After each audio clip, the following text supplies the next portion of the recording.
I drank my second cup of coffee, rubbing the stubble on my face and thinking about the unpleasant task I had to do. My wife and I just returned late last night from a trip to Yellowstone Park with another couple. When we finally arrived at the house, we only had the strength to climb out of the van and go to bed. Debbie had to work this Monday morning, and I could sleep a couple more hours. I wasn't supposed to start my shift until 4 o'clock in the afternoon. My name is Dave Dawson, and my wife is Debbie. We have only been married for a year. Exactly a month has passed since our wedding day. The trip was an anniversary gift of sorts. Debbie had just worked long enough to accrue 5 days of vacation, so along with the weekend we had 9 days to go and see the sights.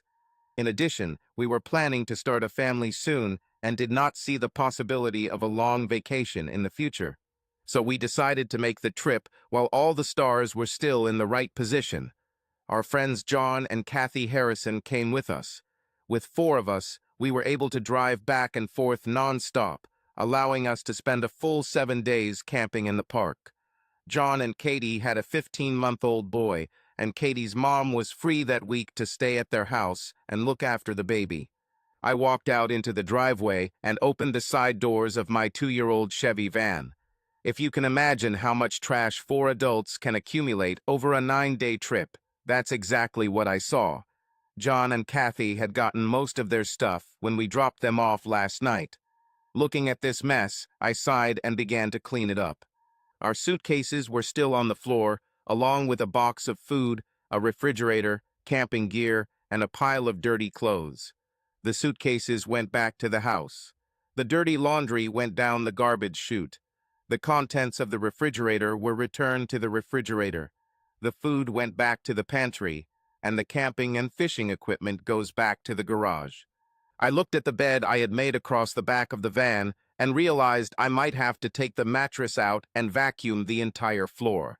I grabbed the dry vacuum cleaner and trash can from the garage, opened the back doors, and started pulling out the bedding.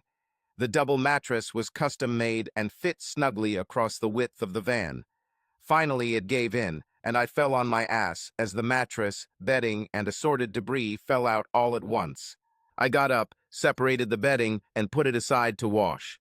He took a trash can and started filling it with all the trash that had fallen out along with the mattress. McDonald's wrappers, beer can lids, crumpled napkins, crushed styrofoam coffee cups, condom wrappers. I stopped, looking stupidly at this last item. I sat up, suddenly feeling dizzy, and thought to myself, how did this get here? I smoothed the torn packaging across my knee. It said Trojan Ultra Thin on the front. Something was wrong. I knew she wasn't here before we went to Yellowstone. I thoroughly cleaned the van, including removing the mattress, vacuuming, and changing the bedding before we loaded up. I absently fingered the wrapper and considered my options. Debbie stopped taking the pills a month ago. We decided to start a family as soon as she completed her first year at work. John and Katie made no secret of the fact that she was on the pill until their little boy was 2 years old. Then they planned to have a second child. I thought maybe this was a practical joke. John sometimes had a quirky sense of humor, especially after a couple of beers. I thought about this for a few minutes. I then took a trash can and dumped the contents into the driveway. I started rummaging through the trash, examining it carefully until I came across a crumpled napkin. I thoughtfully unfolded it. Under the last layer of napkin was a dried, crumpled condom. No, this is not a practical joke. Suddenly, I felt nauseous. I sat up abruptly and put my head between my knees, trying not to vomit. The logic was undeniable. First, someone had sex in my van using a condom, most likely to prevent pregnancy. Secondly, that someone was not me. Third, the only woman on this trip who was at risk of pregnancy was Debbie. Sitting hunched over, I considered the details of our trip.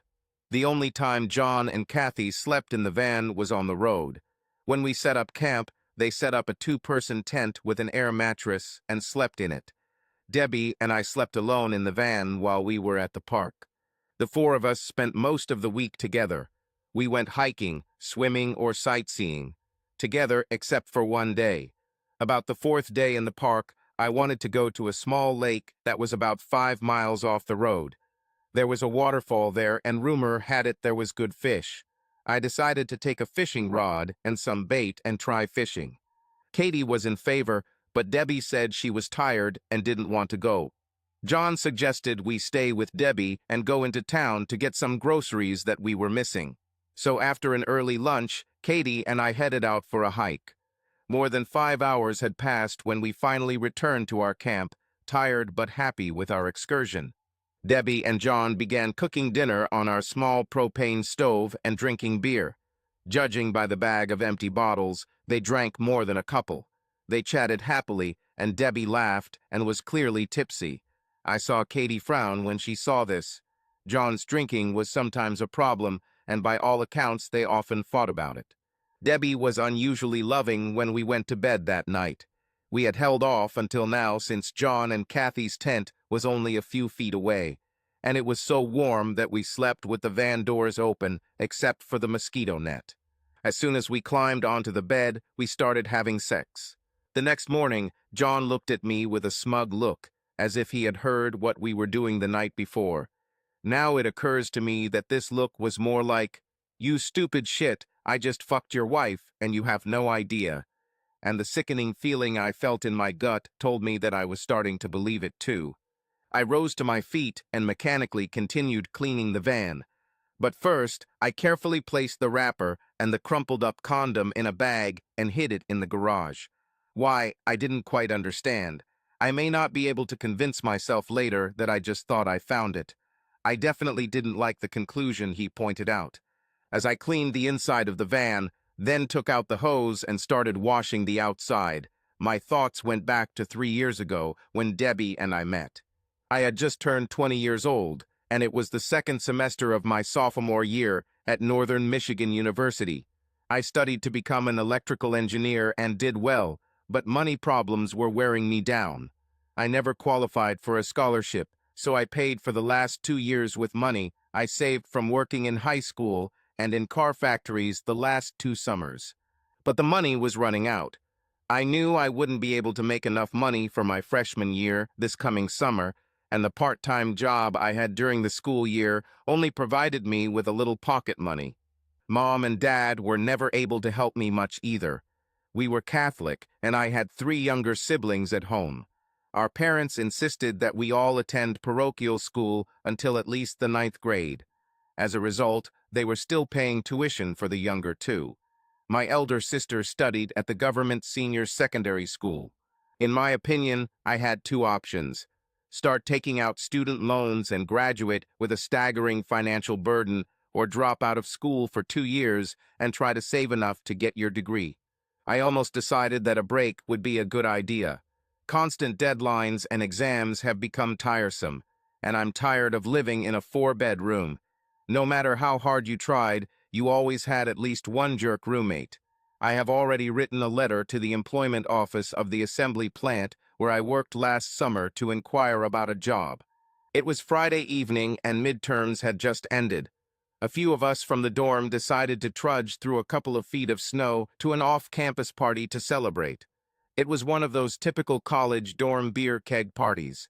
All the beer you can drink. The guys paid $5 and the girls got in for free.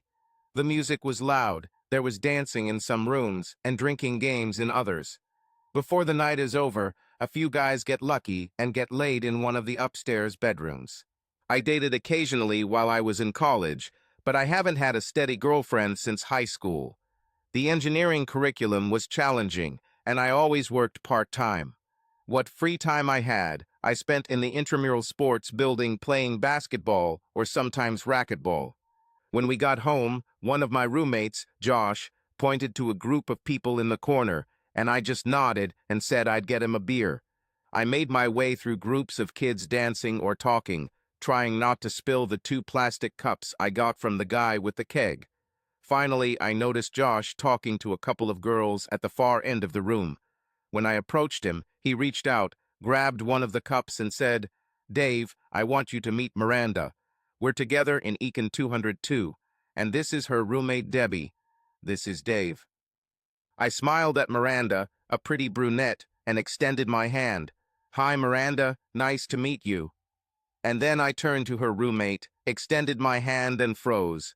Standing in front of me was one of the most beautiful girls I have ever seen. She had long reddish blonde hair and green eyes that betrayed her Irish heritage, a smile that lit up the room, and sensual lips that just begged to be kissed. Even with blue jeans, a hoodie, and a winter scarf hanging around her neck, it was obvious that she had some serious curves underneath. I finally woke up to Josh, Miranda, and Debbie laughing at me. I blushed and apologized. "Oh, sorry. I didn't mean to be rude." I couldn't help it.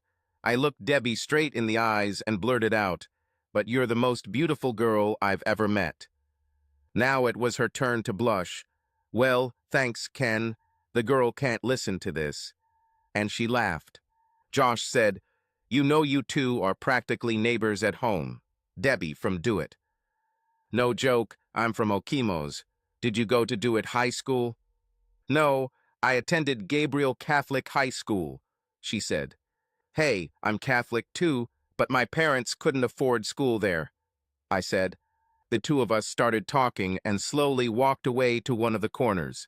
Gabriel's was a high school that served about half a dozen parishes, including mine and Debbie's. Many of my friends from my Catholic high school went there. Turns out she knew several of them, and we both graduated from high school the same year.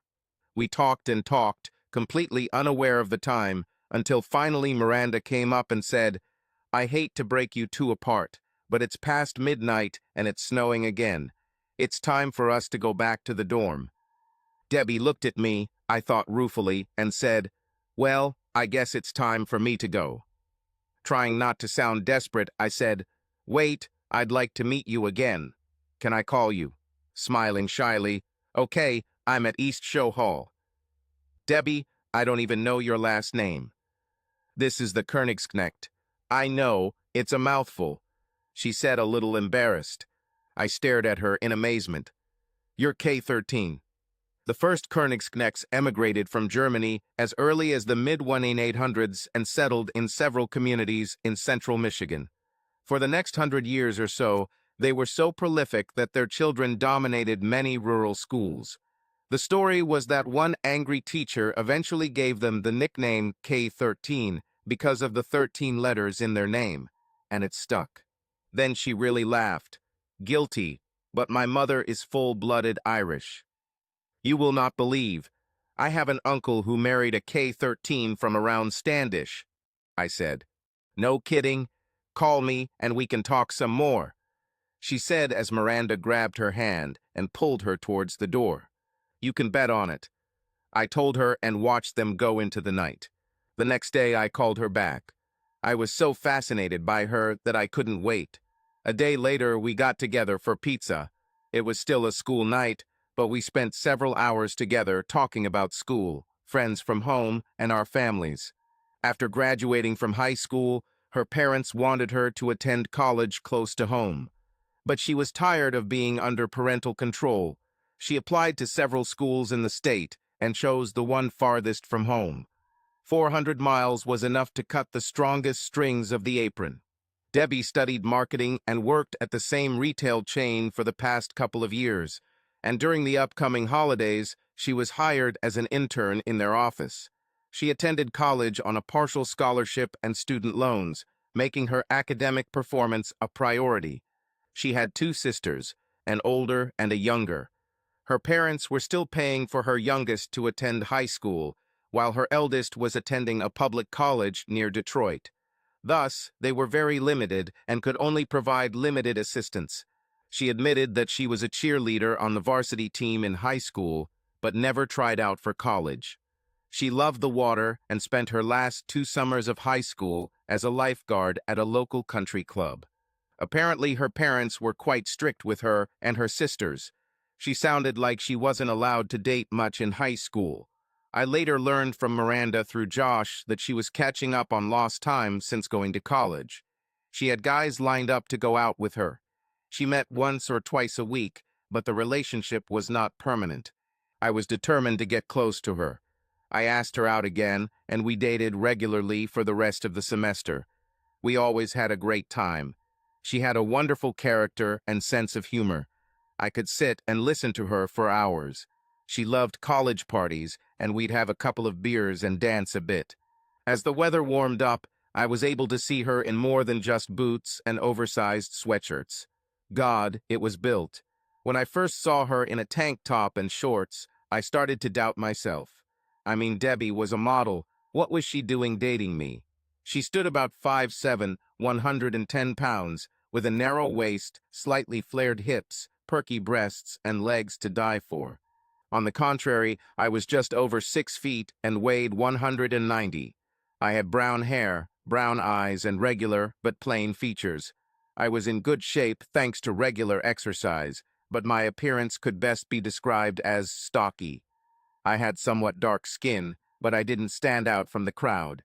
We dated until the end of the semester, about 6 weeks later, but the whole time I knew she was seeing others too. After the second date, we went through the kissing stage, and the last couple of times we've been away, we've had some heavy kissing sessions with a little stroking. She seemed just as hot as I was to keep it going, and I hoped that fact would encourage her to stop seeing other guys. But it seems that this did not happen. On our last date before the semester ended, we talked about meeting up when we got home. We lived only 20 miles apart, and she said she wanted to continue seeing me. But that was the first time I told her about my decision not to return to school the next school year. When she realized I meant it, she seemed to stop and look at me closely. I thought she accepted the idea and my rationale. But later that evening, instead of snuggling together somewhere for a while, she announced that she needed to study for her final exam. After wearing this flap for our evening, I took her back to the hostel. She quickly kissed me, hugged me, and ran inside without saying a word about the fact that I called her when we got home. Lost in thought, I trudged back to the dorm, wondering what had happened. After my last exam and before leaving campus, I tried to call her, but one of her roommates said she wasn't around. I knew her parents had come for her, and I thought maybe they had gone somewhere. Returning to parents and siblings is always a necessity, but we seem to have managed it. And the next day after returning home, I started working at the factory again. I was lucky enough to get a job in quality control on the day shift. At least for the first 90 days, after that I'll probably move to one of the other shifts. I tried to call Debbie's mom and dad a couple of times in the evening, but they always said she wasn't home. I left my number, but I felt like she was blowing me off. The thought broke my heart, but I suspected that if I continued to pursue it, it would not end better. About a week later, I was surprised when my mom gave me the phone and said, "It's someone named Debbie." When I answered, Debbie apologized for missing me the first couple times I called and hoped I wasn't mad at her. I assured her that was not the case. We talked a little about final exams and our new jobs. Finally, she said quietly, "Dave, I was hoping you would call and ask me out." I was Debbie, but since I haven't been able to contact you for the last couple of weeks, I got the impression that you didn't care what I heard. I said sadly, "No, no, Dave. Please don't think like that. I admit I was a little upset when you told me you weren't going back to school. I didn't know what to think, but I would like to go somewhere. With you again," she said. "It's the start of a great summer. Since we both had work days, we were able to get together a couple times a week, and I was pretty sure she wasn't dating anyone else. Eventually, I met her family, and she met mine. We all seemed to get along, except my older sister. For some reason, she didn't seem warm to Debbie, but I just shrugged it off. We went to the movies, had dinner, and occasionally had parties with her friends or my friends from high school. We went to the beach on Lake Michigan a couple of times when we could spend a day off together. Seeing Debbie in a bikini brought tears of joy to my eyes. We were fooling around on the lake, and she laughed at me when my swim trunks froze and I couldn't get out of the water. We started kissing again and expanding our horizons every time we got together. By the end of July, I decided that I could not live at home for the 2 years it would take me to save enough money to go back to school. I was making a pretty good salary and decided that I could afford a small apartment. But the main reason was that I really wanted to be alone with Debbie. I was almost sure that we had come to an agreement regarding the further development of our relationship. Mom and Dad were happy to hear the news and helped me get some decent used furniture from friends and family. I moved just a few weeks before Debbie had to go back to school. That first weekend, we went out to dinner and came back to the apartment, both aware of what was going to happen. Outside the door, I took her in my arms and kissed her for a long, long time, our tongues gently grazing each other's lips. Debbie pulled away, took my hand, and led me into the bedroom.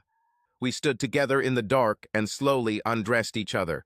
As our last pieces of clothing fell to the floor, we came together, hugged each other, and kissed again.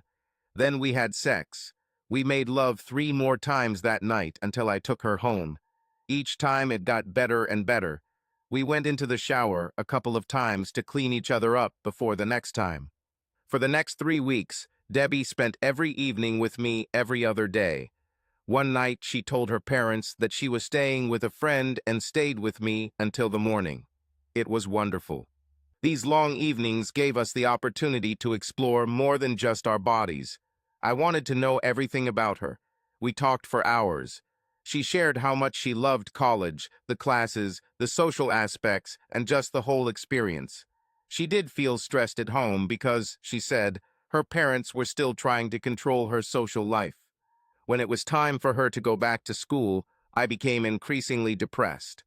The last night we spent together, we talked after having slow, gentle sex. I said, "Debbie, I know talking about my feelings makes you feel uncomfortable. I love you and want to have a future with you, but you make me feel like you don't feel the same." Tears appeared in her eyes. She looked at me. "Please, Dave, I love being with you and doing things with you. Can't we just enjoy the time we spend together? I love being with you, Debbie. I just want to see more of you. I want you to know that for me, you are the only one. I hope you feel the same." For the first time, Debbie's eyes looked away and she wasn't looking at me. "Dave, we've been so far apart for so long. I don't expect you to sit at home and not have a life. Debbie, I'm not interested in other girls. No one can compare to what we have. I hope you feel the same." Debbie hugged and kissed me, and we forgot about our conversation for a while. Later, when I thought about it, I realized that she never answered me. I realized that she was not as committed to our relationship as I was. When I thought about this, I felt sad and depressed. So I tried to stay busy. Took whatever overtime was offered, worked a few extra jobs each week, took college classes, and spent a couple of hours at the IMCA several times a week. A few weeks after the holiday break, one of the electricians told everyone about the house he was selling. His father died a year ago, and this was part of the inheritance. The house was in disrepair, but in a good neighborhood and a good school district. His family just wanted to get rid of him and were willing to sell him cheap. They were even willing to offer a 5-year contract with a cylinder at the end just to get rid of him. I decided to take a look at it since the payments would be a little more than what I was paying in rent. It was a large house, over 2,000 square feet. It had 4 bedrooms, 2 bathrooms, and a large lot. The only thing I didn't like was that the large garage was not attached to the house, but stood 50 feet behind it. The house was in need of major renovation. My parents lived in it for 40 years and updated almost nothing. But I knew that if I could complete all the necessary work before the end of the 5-year contract, its cost would increase 3 to 4 times, and getting a mortgage for it will not be a problem. I made an offer, and after some haggling, we made a deal. A couple of weeks later, I moved out of the apartment and into my new house. I didn't mention this to Debbie until the formalities were completed because I wanted to surprise her. But I was surprised when she didn't seem to show any interest. I kept trying to convince Debbie to come. Finally, I said that if she couldn't come, I would come to her. When I said this, she suggested we meet halfway. We set a date in a couple of weeks, and I took a few days off. As the date approached, the weather in the Upper Peninsula became progressively worse, and it seemed like there was one snowstorm after another.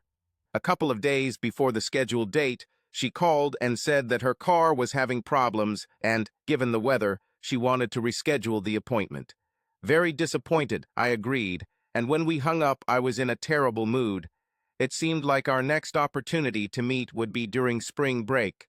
In the meantime, I continued to work on the house in my free time.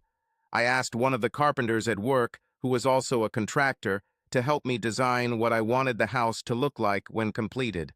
The final design was quite ambitious, but in the back of my mind, I wanted to create a home that Debbie would want to live in. I prioritized projects. I wanted to finish the kitchen first, then the bathrooms, and then the other rooms. When the weather improves, I will start working on outside projects. The cost of renovating the house was significant in terms of materials, but labor costs were minimal. Most of the craftsmen in the factory exchanged work with each other. That's what I did. I would do electrical work and general work for those in need, and in exchange, carpenters, glaziers, painters, or heating and cooling technicians would do the work for me. It was a couple of weeks before spring break when I received a call from Debbie's father, Carl. I kept in touch with him and Debbie's mother, Angela. I even visited them a couple of times after Christmas. Both Carl and Angela knew how I felt about Debbie, and they sympathized with my frustration because it mirrored their own frustrations in trying to maintain a long-distance relationship. When I answered Carl's call, he said, "What do you think about Debbie's spring break plans?" Confused, I said, "What do you mean?" "You do not know. I didn't talk to her for a week, but I assumed she would come home," I said. "She called last night. She plans to go to Corpus Christi with a couple of friends," he said, clearly disappointed. "I asked her what you said when she told you this, but she didn't answer. I can't believe she didn't tell you." No, she didn't say anything. I don't know what came over her, really. I asked her if she would stop with us on the way to Texas. She said no. Her friend Miranda lives in Milwaukee, and they will go there to pick up the car. So they will travel through Wisconsin and continue south. They plan to return the same way. Understanding what he was saying, I became truly angry with Debbie for the first time. Did she care so little about our relationship that she didn't feel the need to talk to me about her plans first? She knew how much I was looking forward to spending spring break with her. I told her how I wanted her to see the house.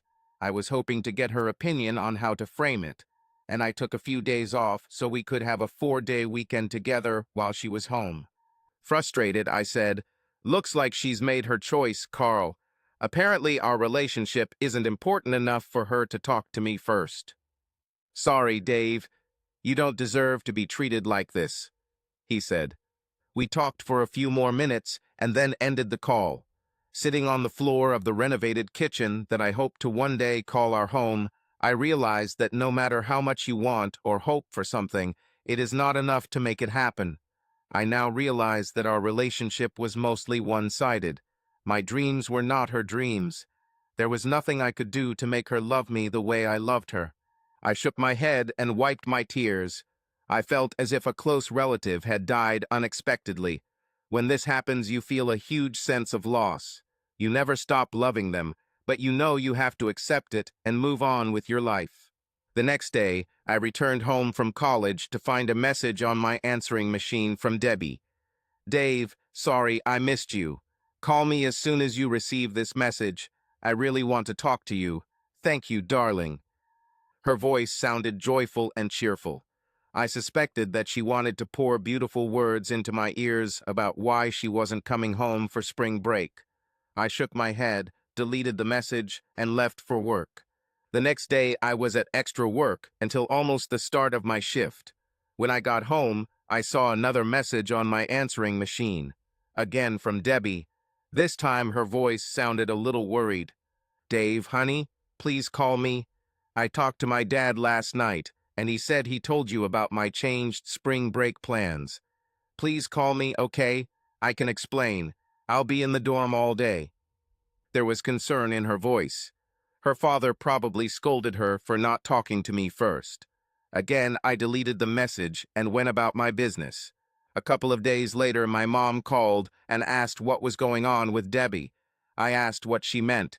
She said Debbie called and asked for my new address. She was evasive when Mom asked why she didn't talk to me.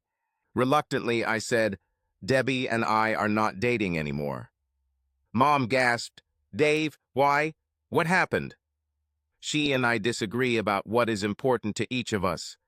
I answered quietly. I'm sorry, honey. I know how hard this is for you. Why don't you come over for dinner this Sunday and we'll celebrate your birthday, okay? Saturday was my birthday. Since I was about to become an adult, several guys from work wanted to take me to bars. So I told her I would come on Sunday. This is how my 21st birthday passed. Guys took me out to bars, I drank a little too much, danced with a few women, and turned down a couple of offers for something more. I didn't hear anything from Debbie and didn't expect it. I wasn't sure if she even remembered when my birthday was, although we talked about it, because it was only a couple of months before hers. The next day I went to my parents for dinner. My brothers and sister were also there.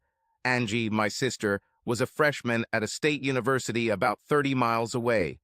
Mom cooked my favorite dishes and everyone gave me gifts. It was wonderful. After dinner, Angie came alone with me and asked what happened to Debbie. Angie and I were the closest in age and always got along well. I explained to her everything that had happened over the past year, all the frustrations of trying to maintain our relationship, and my limits of patience when she chose to go south for spring break. Dave, I know you were wondering why I didn't get along with Debbie when you two started dating, she said. I never told you that I knew Debbie's little sister, Sarah. Not very close, but enough to talk. We were both in the same multi-parish Catholic youth group our senior year. After you two started dating, I talked to her at one of our meetings. I mentioned that I knew someone who was dating her sister. I didn't tell her it was my brother. She said a lot of things about Debbie. I don't think she loves her. According to her, Debbie was selfish and self-centered. With her looks, she always got what she wanted. Sarah said that back in school, Debbie always had at least two guys courting her, and she was always looking for another one. And despite her parents' best efforts to limit her social activities, she still managed to go out often. I thought about what she was saying. Then he simply shrugged and said sadly, I don't know, Angie, I didn't see that in her. All I know is that I loved her, and I think I still do. But I just can't live like this. If she doesn't feel the same way about me as I feel about her, then it's probably better for each of us to go our own way. Angie hugged me, and we didn't say anything else. The following week, Debbie's father, Carl, stopped by my house. I showed him the house and the lot and told him about the half-dozen projects that were in progress. He was amazed. You said you paid how much for this house? He asked. When I told him, he said, wow, if you get everything done and tidied up, this house will be worth 3 or 4 times as much. He shook his head. I can't believe you just turned 21. It's a great investment for someone twice your age. He looked at me carefully. Dave, I want you to know that I would be proud to have you as a son-in-law. I have never met such a hard-working person like you. Feeling awkward, I said, thanks, Carl, but Debbie and I didn't make it that far. Carl looked me straight in the eyes. Maybe, Dave, but we knew how you felt about Debbie. And I knew where she was those nights when she said that she was staying with a friend. No, don't feel awkward. We always thought she was safe with you. I'm just sorry it turned out this way. I just shrugged and changed the subject. But as he walked out the door, he said, I don't think it matters to you, but she called and said she made it to Corpus Christi okay. Then he left. My routine didn't change much over the next few months. Factory work, housework, odd jobs. A couple of hours of college classes on Tuesdays and Thursdays. Basketball at the IMCA on Monday, Wednesday, and Friday mornings. The only thing that has changed is that as the weather warms up, I started doing outside projects. But I was pleased with the way work on the house was going. I find that the harder I work, the better I sleep at night. If I lay awake, I thought about Debbie and how much I missed her. And when I missed her, I couldn't sleep. It was a vicious circle that I tried to avoid. Got another message from her after she returned from Texas. I deleted it as soon as I heard her voice. About a month after spring break, it was Debbie's birthday. I thought about it for a long time, but in the end, I decided to send her a card. It was a pretty neutral card, and I just signed it. I just wanted her to know that I remembered. Then I went back to my business. It was around noon on Saturday, Memorial Day weekend, when I heard someone knocking on the front door. The plant was closed for all 3 days, and I was hoping to finish a project in the backyard that I had been working on since 9 in the morning. When I opened the door, I said somewhat irritably, "Yes." Anything else I could say was instantly stuck in my throat. Debbie stood in the doorway. She was as beautiful as ever and still took my breath away. Her eyes were wide, and she had a look of shock on her face. I rang the doorbell, but no one answered, she said, practically stuttering. Then she blurted out, "Dave, what happened to you?" What? I looked at myself, thinking, what does she mean?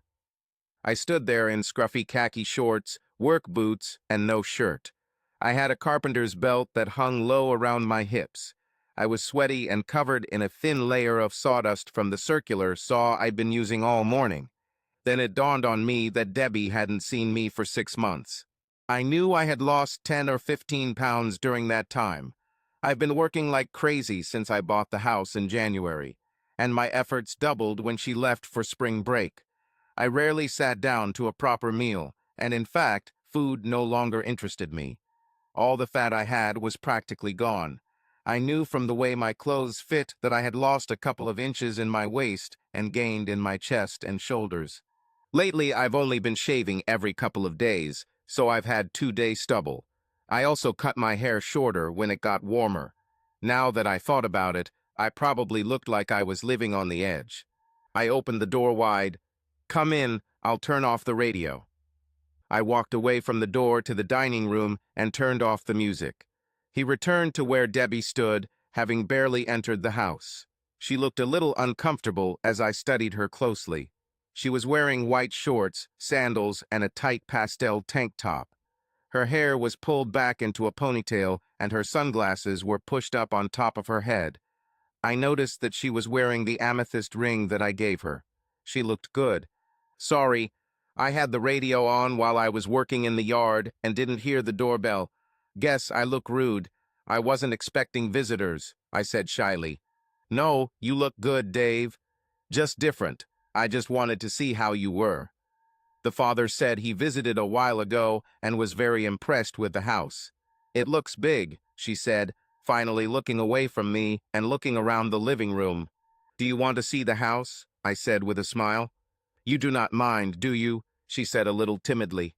"Of course not. I'm actually proud of how things are turning out," I said as she started to follow me.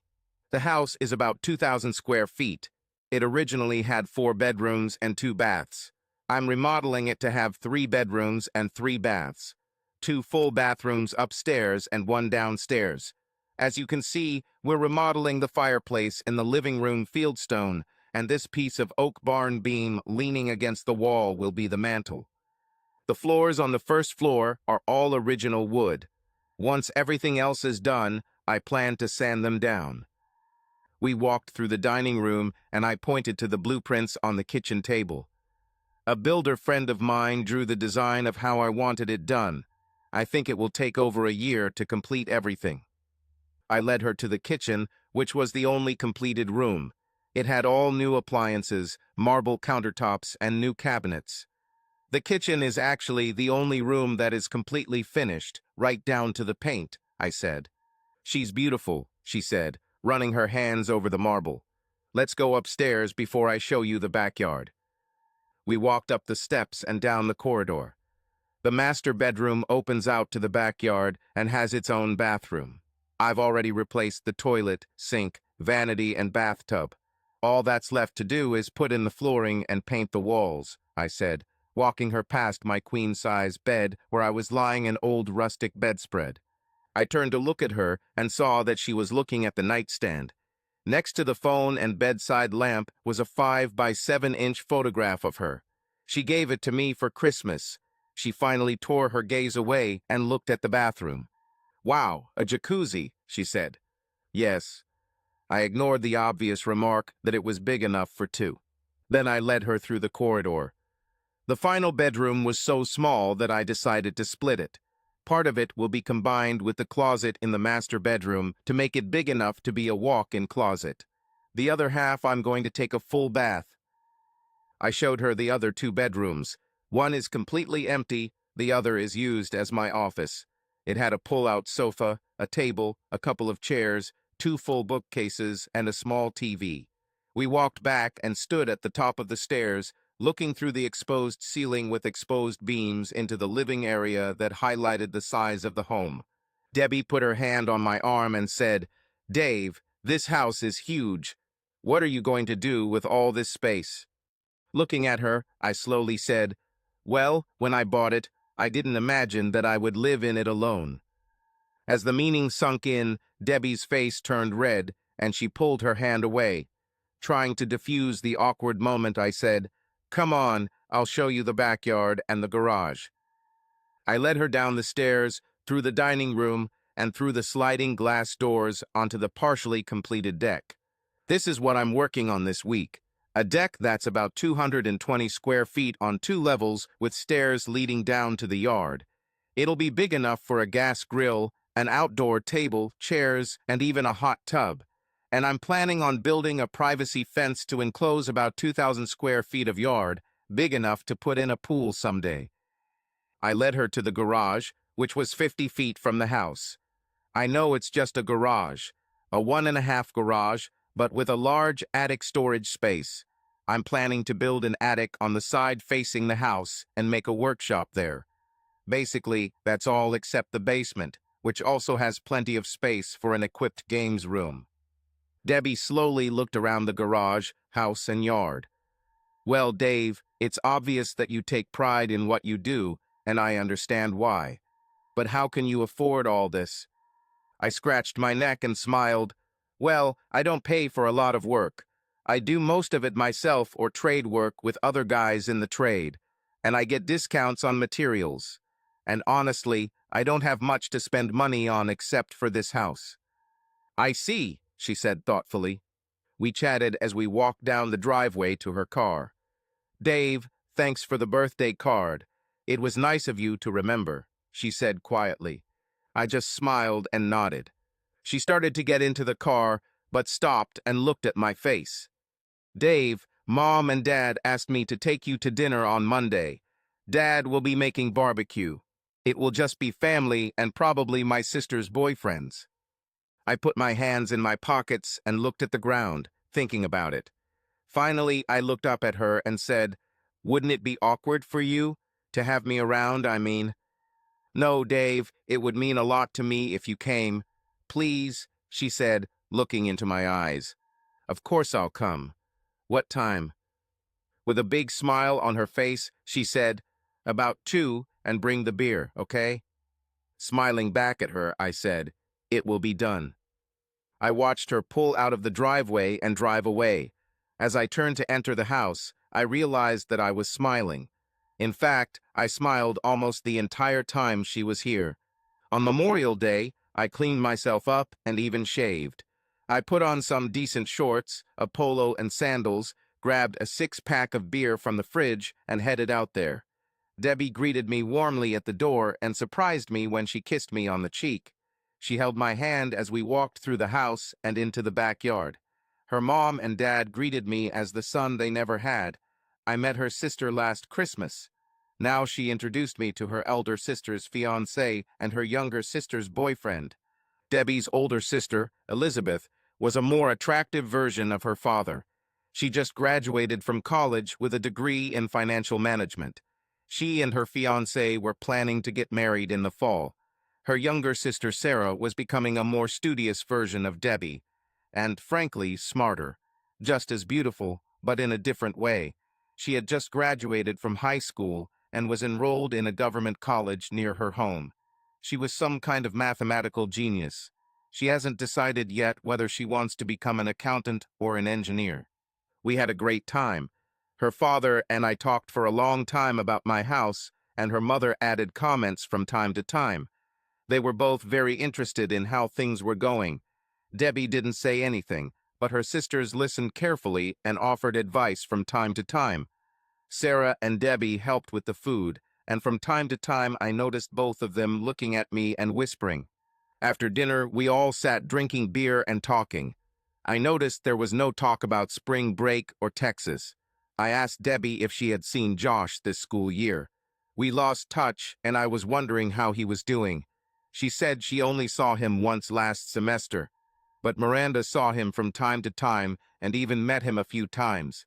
When it got late, I said it was probably time for me to go home. I thanked Carl and Angela for dinner, said goodbye to everyone, and headed out the door. Debbie jumped up, walked over and whispered something to her mother, and then said, "I'll walk you to the car." She took my hand and we walked to my car and stopped. She looked at me and said, "Dave, can we talk for a few minutes? There's a little park down the street. There are a few picnic tables there and no one will bother us." Suspecting that this was likely to happen when I was invited to dinner, I simply nodded and we continued walking down the street. We chatted about small things until we got to the park. We sat down opposite each other. They both fell silent and Debbie fidgeted nervously until she finally folded her arms and looked at me.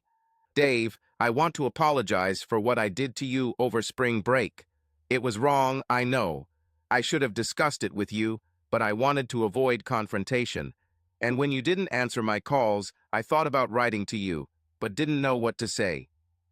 When the opportunity to go came up, all I could think about was that I only had 2 years of college left, and this might be my last chance to do it. It was selfish, I know. I didn't think about how you would feel. I knew that you would be unhappy with me, but I didn't think that you would cut me out of your life." She looked at me with tears in her eyes. "I understand. Well, you made a choice about what is important to you. I was hurt and disappointed, but it showed me where I belong," I said calmly. I shrugged, "But it's in the past now, and so are we. We can both move on." She began to cry openly. "But Dave, I don't want to leave you. Please, I miss you and I want to be with you." "Break up? Debbie, we were never together. Every time I tried to get closer to you, you kept me at arm's length. You made it clear that you value your independence more than our relationship. If you don't feel that way about me if I come to you, it's better to accept it and move on." She looked down at her hands. "I know, Dave. I was afraid to commit. I felt like you were rushing me. The last few months without you have taught me a lot. I realize that I love you, and I hope you still love me." I reached across the table and took her hands in mine. "Debbie, I never stopped loving you. I just realized that I couldn't live without loving you back." Debbie looked at me through her tears. Can we try again, Dave?" I thought about it for a few minutes, but immediately realized that this is what I want most in the world. "I work at night, you work during the day. It will be difficult to date," I said. "It doesn't matter, Dave. Whatever you want to do is fine with me," Debbie said, holding my hands tightly. "I think I can waive overtime on Saturday night. Let's plan something for Saturday or Saturday night, okay?" "That would be great, Dave," she said, smiling and wiping tears from her eyes. This was the beginning of our reconciliation. Things were slow for the first few weeks, but after that we were inseparable again. During the week, I was still completely engrossed in work and projects around the house. But we spent weekends together. I gave up as much weekend overtime as possible so I could spend more time with her. And the sex was great. Everything they say about make-up sex is true. It was better than before. Debbie started staying with me on weekends. I don't know what her parents thought about it, but I know they were glad we were back together. I involved Debbie in choosing paint, rugs, and curtains for the house. She also had excellent taste in landscaping. She started coming over a couple times a week while I was at work to finish some project she was helping me with. A couple of times I came home from work and found her sleeping in my bed. Needless to say, on these mornings she called work and said that she was sick. Summer flew by. The car I had been driving for several years was starting to give me maintenance problems. I traded it in for a nearly new van. A few weekends toward the end of the summer, Debbie and I loaded it up and went camping along Lake Michigan. On the last day off before Debbie had to go back to school, we both took Friday off and went to Wilderness State Park for 3 days. On Saturday, we lay on the beach, basking in the sun after an invigorating swim in Lake Michigan. Lying there, I gently began to stroke her face and neck and kissed her ear. She turned and smiled at me. "Oh my God, Dave, didn't you have enough last night?" "I can never get enough of you, Debbie," I said. She turned to me, and we lay face to face, kissing each other tenderly. "Debbie, will you marry me?" I said. "What you said," she gasped, pulling away from me. I sat down and took the box out of our beach bag. I opened it and brought it to her. "I think you heard me, Debbie. Will you marry me?" She sat down and looked at the 3/4-carat diamond ring in the box. "Oh my God, Dave, it's beautiful." I took it out and put it on her finger. "Does it mean yes?" "Yes, it is, Dave. I love you, I really do." We spent the rest of the trip talking about weddings and family life. We both agreed it was best to wait until she finished school. So we decided to set a date for next summer, probably late July or August. We both knew we wanted children, but decided to wait until Debbie was established in her career. I took the night off before Debbie had to go back to school. Debbie, my parents, and I went out to dinner to celebrate our engagement. 3 women agreed to meet on Christmas Day to plan their wedding. Debbie and I agreed to set a date by then. That night, Debbie stayed with me, and we talked quietly until the morning. This time, we definitely decided to meet at least once a month during the school year. I offered to go to her, but she said that she preferred to come to us, or we would meet somewhere halfway between school and home. For her senior year of high school, Debbie planned to live off campus. A couple of friends, including Miranda, invited her to rent a house with them. Her share of the cost would be slightly more than the hostel fee. She said she was tired of living on campus, and since she had a car, getting to and from classes would be no problem. The next day, I kissed her goodbye and watched her load into her car and drive north. She barely left the street, and I already missed her. I'm back to last year's routine. Now I had a goal to complete the house in time for our wedding. On the weekends, I tried to relax a little and spend more time with my family. Almost every Sunday, I had standing invitations to dinner with either my parents or Debbie's parents. To be fair, I alternated them every week. Debbie's younger sister, Sarah, was in college and lived at home, so she was usually there for dinner too. When she was there, we always had interesting conversations and had fun. Debbie came home the last weekend of September for her older sister's wedding. As expected, she and Sarah were bridesmaids. The wedding went off without any major hiccups, and everyone had a great time. Debbie and I danced, drank, and laughed all night at the reception. When October arrived, Debbie and I were planning to meet at the end of the month. A few days before, she called and said they were having an early snowstorm and the car was having problems with the brakes. She didn't think she could come. I said that I would come to her and stay with her. She said no, that she would rather reschedule our meeting for next weekend. She will fix the car and be sure that the weather will improve. I changed my reservation to a hotel in Mackinac City. We met up the following Friday and spent a pleasant weekend sightseeing, including a day on Mackinac Island. When she arrived, she seemed distracted and not herself. When I asked her what was wrong, she said she was thinking about deadlines and exams at school. As we sat at dinner the first night, I was holding her hands when I noticed something. I said, "Debbie, where's your wedding ring?" Debbie looked at her hand as if she didn't notice. She blushed and said, "Oh, I was doing the dishes before I left, and I took it off. I just forgot to put it back on." Then I lifted her other hand, where the amethyst ring was visible. "I guess I'm just absent-minded. I took one thing and forgot the other," she said unconvincingly. "Well, next time remember the diamond and forget about the other things," I said jokingly and left the question.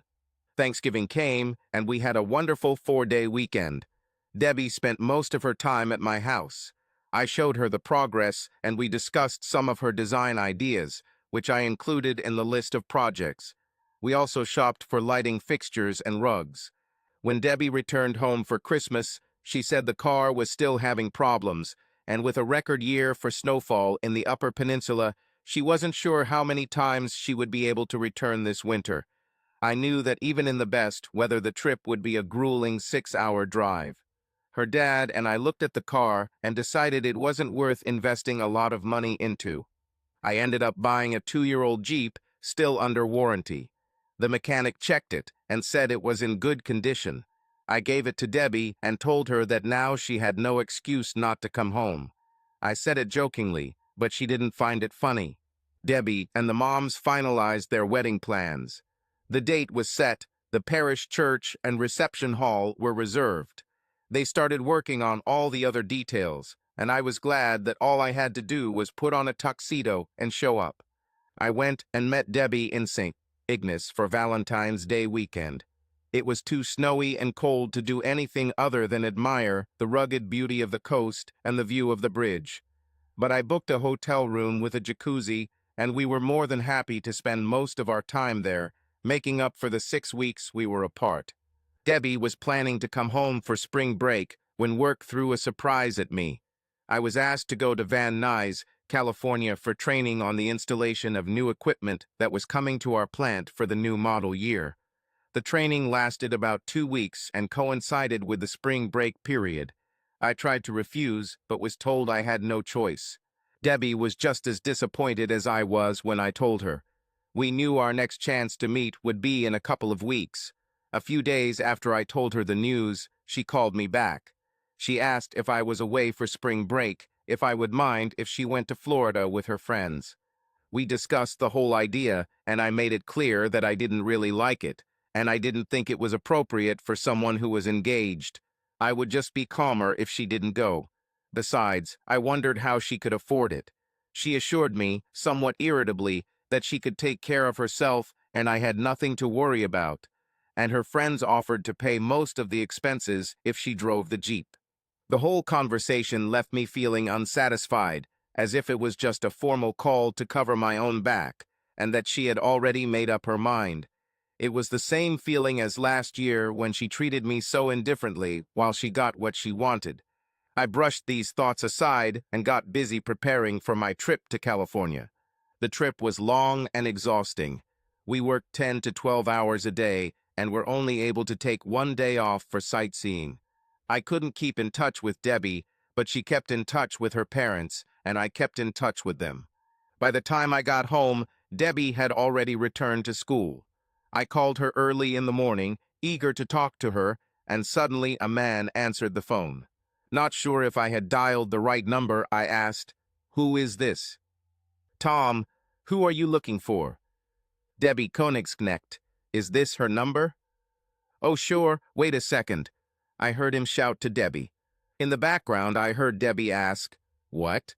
And the man answered, "Phone." I thought I heard Debbie whisper, "You know you shouldn't answer the phone. Who is it?" And the man replied, "I don't know. Some guy." Debbie picked up the phone and said, "Hello?" "It's me, Debbie," I said quietly. "Hello, honey. You're calling very early. How's California?" she said quickly. "Didn't see her much, except at the plant. Who answered your phone?" "Oh, it was Tom, Miranda's boyfriend." "On a weekday? So early in the morning?" "Well, he sometimes stays over at Miranda's. You know how it is, Dave," she said somewhat defensively. "Yes, I know how it feels, Debbie, but I don't like the idea of guys staying at my fiancé's house," I said, a little angry. "Well, Dave, you don't have to worry. They've been dating for quite some time. Now, when are we going to meet again? I missed you over the holidays, honey." She distracted me, and we discussed our next meeting in Harbor Springs in a couple of weeks. I asked her about Florida, and she vaguely replied that they had a good time and the weather was beautiful.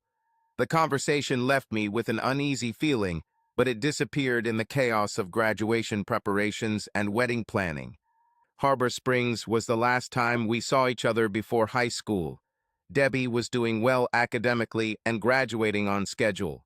It was a wonderful achievement, and the retail chain where she'd been working as an intern for the last couple of years offered her a full-time job in management, which she accepted.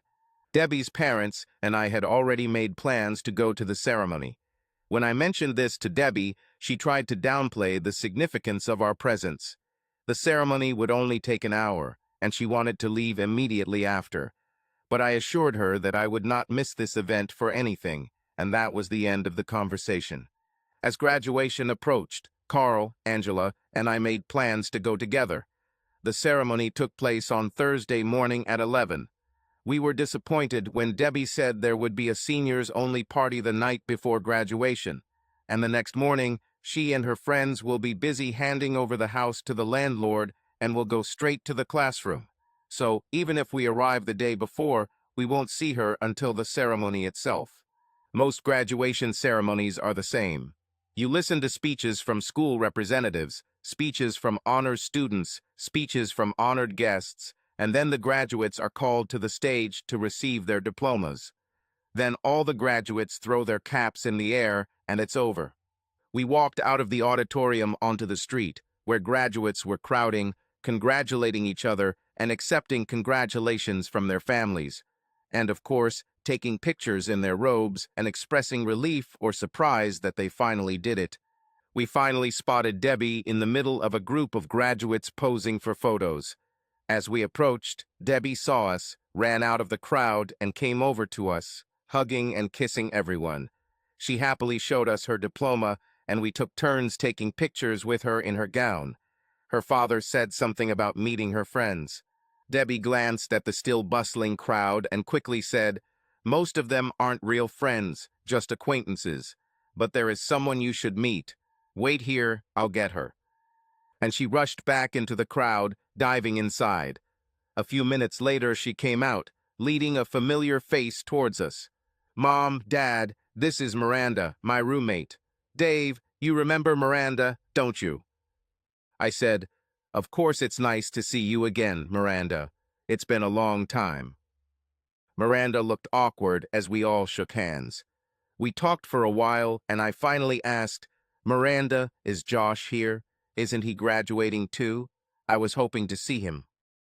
Miranda shook her head and said, "He's not here, Dave. I think he accepted a job offer somewhere on the West Coast and had to leave." Debbie quickly interrupted, "Dave, Mom, Dad, Miranda agreed to be my maid of honor. That's great, isn't it?" Everyone immediately started talking about this wonderful news. I couldn't help but notice that Miranda didn't seem particularly enthusiastic about the idea. After a few minutes of talking, Miranda apologized and said she needed to see someone. She walked away and joined a group of 3 or 4 guys who I couldn't help but notice were looking at us. One of them looked like he was angry about something. I mentioned this to Debbie, and as soon as she looked in their direction, she said, "We better go, my car is already packed and in the lot." She took my hand and led me away from the crowd, with Carl and Angela following behind us. After stopping for a gala dinner at one of the best restaurants in the city, we set off on the long journey home. I was driving the Jeep and Debbie was sitting next to me. Her parents followed us. It was fun. Debbie and I talked about the wedding, honeymoon plans, and just catching up with each other. I was disappointed when Debbie said she was going to stay the night with her parents. She sympathized with me, but said that she needed to be home for a couple of days and spend time with them. And her parents did not approve of her moving in with me before the wedding, although they knew that we often spent nights together. The weeks before the wedding flew by. We were both working and trying to complete as many projects around the house as possible. Most of the interior was complete, except for sanding the wood floors. I have planned a workshop over the garage, but I will finish it in the winter. I began to wonder if the house would ever be finished. The wedding day passed in a blur. Debbie was a wonderful bride, and everything went perfectly. The wedding was small, only about 150 guests. I was surprised that Miranda was the only one Debbie invited from college, and she didn't even bring her boyfriend. But everyone had a good time. The next day, we went on our honeymoon to the Caribbean island of St. Martin. We spent 10 wonderful days in the sun, ate gourmet food every night. We drank Heineken beer, French wine, and pina colada. I think we made love every day. I surprised Debbie by taking her to several beaches where naked sunbathing is allowed. At first, she was shy and embarrassed, but after a couple of hours, she liked it. I learned that she has an exhibitionist streak. The sight of her with a tan all over her body will remain in my memory for the rest of my life. It didn't hurt that she was probably one of the 3 most beautiful women on any of the beaches we visited. When we returned home, we were relaxed and ready for family life. I was moved to day shift for 6 months for the first time since I started the apprenticeship program. This limited the ability to do extra work, but allowed us to be together every evening. It also helped us build a social life with some old school friends we hadn't seen in recent years. We felt financially confident, so confident that at least half of Debbie's salary went toward paying off her student loans. We wanted to get serious about paying them off before we started planning for children. Almost every week we went to parties or rock and roll bars to dance. We were even able to go camping a couple of times before the weather got too cold. The group of friends based on our school acquaintances gradually turned into a close social circle. We were all quite young, had children, or were planning to have them in the near future. Sometimes we would go to bars together, but most of the time we would go to barbecues, chili cook-offs, or just parties at someone's house. I was sorry when it was time to go back to the night shifts. On the one hand, this made it easier to do those lucrative side jobs and housework, but on the other hand, it limited our social activities.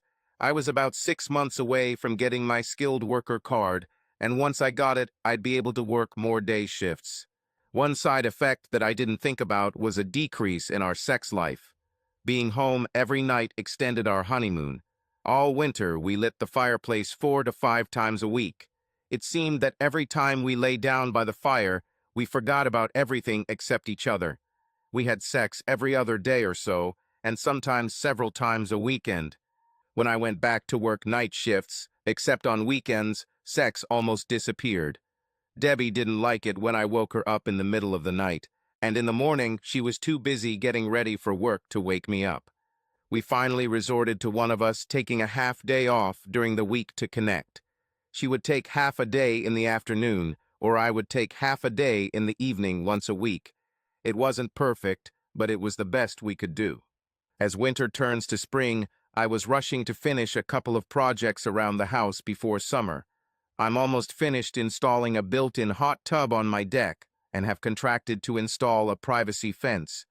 I was also finishing up my workshop above the garage, and we began to discuss when to have a child and how to arrange a children's room. One day, the conversation turned to child safety and the benefits of using baby monitors to monitor babies. Since I was an electrician, I went ahead and installed an intercom system throughout the house. I even ran wires to the deck and workshop. Now, no matter where you are in the house or garage, you can keep an eye on the nursery. Around this time, several other electricians invited me to become a junior partner in a business they were setting up. Outside work was becoming more and more in demand, and we decided to run it as a legal business. I installed a second phone line in the house and workshop to keep things separate. It wasn't absolutely necessary, but it was a tax deduction. As the weather warmed up, Debbie and I were able to go camping for a long weekend about once a month. Sometimes we went with 1 or 2 other couples from our group. Sometimes we went alone. Debbie completed her first year in June. This stage became a signal for her to stop taking birth control pills. And in July, we had our first wedding anniversary. We wanted to do something special and often talked about going to Yellowstone National Park. We decided August was a good time, and John and Kathy asked if they could come with us. Gradually, I came out of my stupor and realized that I was sitting in a sun lounger on our terrace, looking into space. I finished washing the van and didn't even remember how I did it. For 3 years, Debbie and I dated, were engaged or married. She was the only thing I ever wanted since I met her. Could she really do this to me? I thought about John and what I knew about him. He graduated from school a year earlier than Debbie. They knew each other, but were not friends at the time. John now owned a construction company with a couple of partners, including his best friend Craig.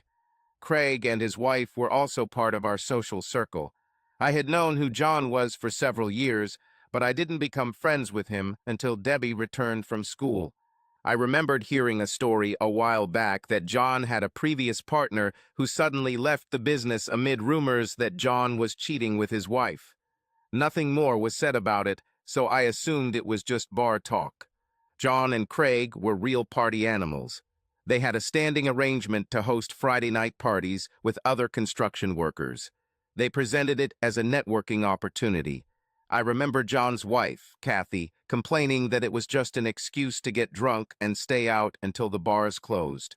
As I sat there, thinking chaotic thoughts in my head, I suddenly remembered one strange incident. Last winter, shortly before I started day shifts, I was working on some equipment at an auto plant. I noticed 4 or 5 men in suits and helmets walking down the aisle. I looked at them without much interest when I suddenly realized that one of them was familiar to me. It was my old college roommate, Josh. I called out to him, and he stopped, his face brightening when he saw me. We hugged and patted each other on the back. He didn't have much time, so we went to the cafeteria for coffee. It turned out that he got this position at a company in California as a manufacturer's representative for the equipment they were supplying. But he worked in their Chicago office, and General Motors was one of his clients. Indiana, Ohio, and Michigan were his territory. He said he spends Mondays in the office each week and then travels Tuesday through Friday. We talked about our jobs, and I told him about everything that was happening in the apprenticeship program and my intention to someday go back to school and get a degree. But then I laughed and said, "Of course, my wife is going to give her opinion on this." He looked at me in surprise. "You got married? Congratulations. When did this happen?" I said it happened last August and asked him if he was still single. He just shook his head and said he was too busy to really think about anyone. "So tell me, what's her name?" he asked with a smile. "Come on, Josh, you know her. Debbie Koenigsknecht, you introduced us before I left school. Remember?" Of course I remember. She was Miranda's roommate throughout her college years. "So, did you meet again after high school?" he asked in bewilderment. "Damn it, Josh. I wasn't going to let her go after I met her. We dated throughout Debbie's last 2 years of school and actually got engaged before her senior year." Josh's face seemed to go through a series of emotions that I couldn't decipher before he said weakly, "Oh, I didn't know." Suddenly, he looked at his watch and said that he had run out of time and had to go. I walked him to the door, but before he left, I asked him for his business card and said that I would like to call him. He said, "Of course, of course." He shook my hand and quickly left.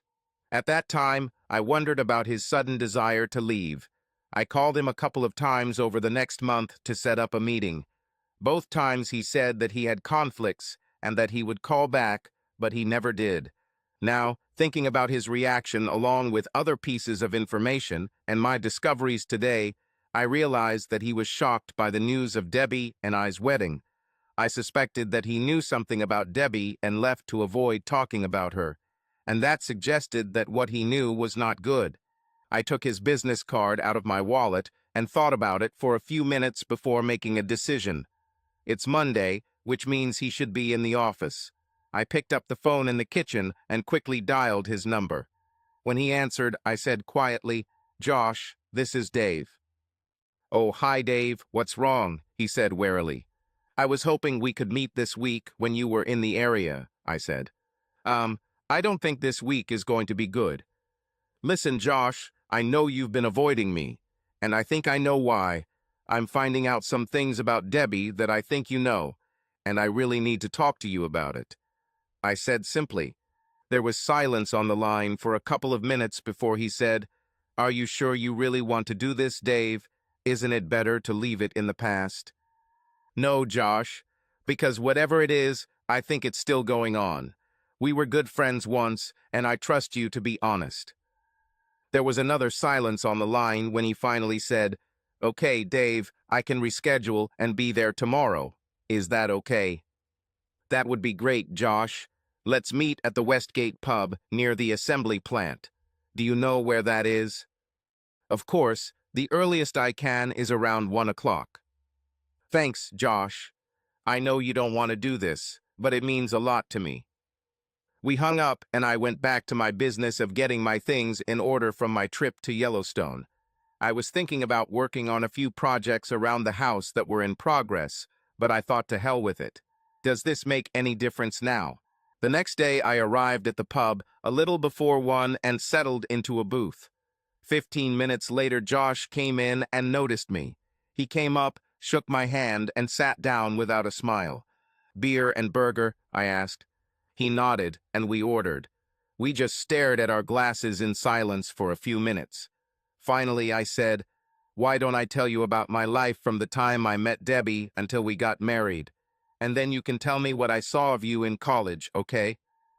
I told him about how we dated for a year, about our breakup and reconciliation. He told me how much I loved her and how I tried to win her. I talked about our engagement and the year leading up to the wedding. How happy this all made me. I talked about the ups and downs and all the little things that now seemed suspicious to me. When I finished, Josh cleared his throat and said, "I guess I don't see what your concern is, Dave." So I told him the story about the trip to Yellowstone and what I found when I was cleaning out the RV and the conclusion I couldn't ignore. When I finished, Josh looked annoyed. "Damn, women," and shook his head. He hesitated for a few minutes and then said, "Did you know that I still see Miranda from time to time?" I shook my head. "She still lives in her hometown of Milwaukee, but sometimes comes to Chicago for business. Anyway, after we ran into you and you told me about your wedding, I called her and agreed to meet her for dinner next time, when she's in town. She's usually pretty friendly, and we went on a few dates in college, even hooked up once, and we're still friends. But as soon as I told her I met you, she tried to shut down. I got angry at her and accused her and Debbie of trying to deceive you. I made her feel so bad that she finally spilled everything. And you know, I think she felt relieved. Miranda and Debbie were roommates for the last 3 years of college. And it turns out that Miranda was the only one Debbie told about you. I'm warning you, Dave, some things are pretty nasty." "Can't be worse than my fantasies," I said bitterly.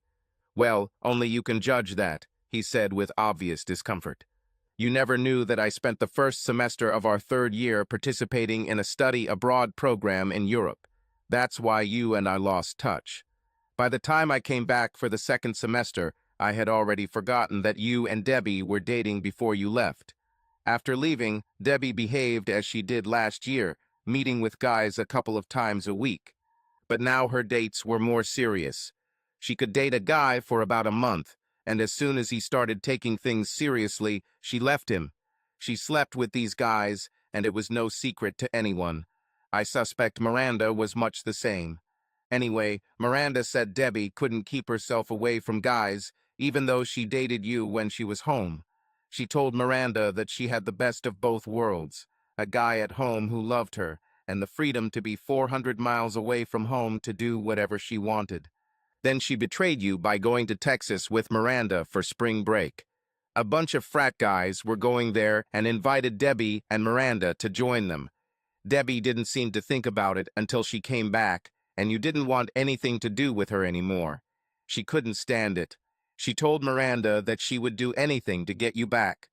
When Debbie came back for her senior year, she told Miranda that she was engaged to you. Miranda thought that everything had changed, but that was not the case. Debbie picked up where she left off in the spring. But how could she hide it? She had a 3/4 carat engagement ring, and for Christmas I gave her a 2-year-old Jeep and the title was in my name. Hell, she comes back to see me almost every month, I said. Josh shrugged. She never wore a wedding ring at school, and she told everyone that her father gave her the Jeep. In May, before summer break, Miranda and Debbie agreed to rent a house near campus for their senior year.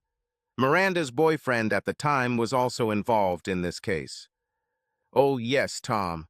He answered the phone when I called one morning," I said weakly.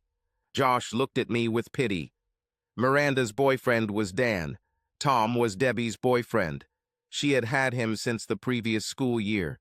She asked him if he wanted to go with Dan when he moved out. They split the cost between 4 of them, not 3. All four of them lived in this house until graduation. I covered my face with my hands and tried to stop shaking. Damn, damn, damn. Dave, that's not all. The four of them went on spring break to Florida. I heard that Tom paid for Debbie's trip because they were driving her, or rather, your Jeep. I shook my head. How did she and Miranda hide this from their boyfriends? I called there every week and wrote letters. They knew Debbie was seeing someone at home, but she said it wasn't serious. Only Miranda knew it was serious. On the eve of graduation, many of the alumni had a private party at one of the fraternities. Apparently, Debbie and Tom had a night, having crazy sex. When they got up for the graduation ceremony in the morning, Debbie told Tom that she was coming home to get married. He didn't take it very well. Two things came to my mind. The first is the mean guy at the graduation ceremony, whom Debbie clearly avoided. The second was the fact that Debbie didn't want to spend the night with me when we got home that evening after spending the previous night with her boyfriend. It wasn't hard to guess why. God, what an idiot I was. I was deceived from the very beginning. How can you be such a heartless, conniving bitch and hide it for so long? I whispered, with tears streaming down my face. Josh turned away from me and said, I don't know, Dave. She just did it that way. Miranda and her were friends, but in the end it shocked even her. And the last thing she wanted was to be Debbie's maid of honor, and look at your face. She was still dating Dan at the time of the wedding and was afraid to bring him so that he wouldn't spill anything. We talked a little more and drank another bottle of beer. I couldn't bring myself to eat anything because I suspected I would throw it all up. I knew there would be more tears later. Finally, Josh said, What are you going to do, Dave? It's over, Josh. 3 years. 3 damn years I put into this relationship. 3 damn years she lied to me over and over again. She was the most important part of my life from the day I met her. But to her, our relationship, they didn't seem to mean anything, I said bitterly. We sat in silence for several minutes until I pulled myself together. Now I understand how one can kill in a state of passion. Everything you told me was before our wedding. I have to find out what she is doing now to find peace of mind, and maybe I will get an answer to the question why, and then she will disappear from my life, I said, gritting my teeth. When we finally said goodbye at his car, I said, I'd appreciate it if you didn't tell Miranda we were dating. I don't want Debbie to suspect that I know anything. Of course, Dave. Call me anytime. Sorry for being distant. I just didn't want to be in the middle of it. We shook hands and went our separate ways.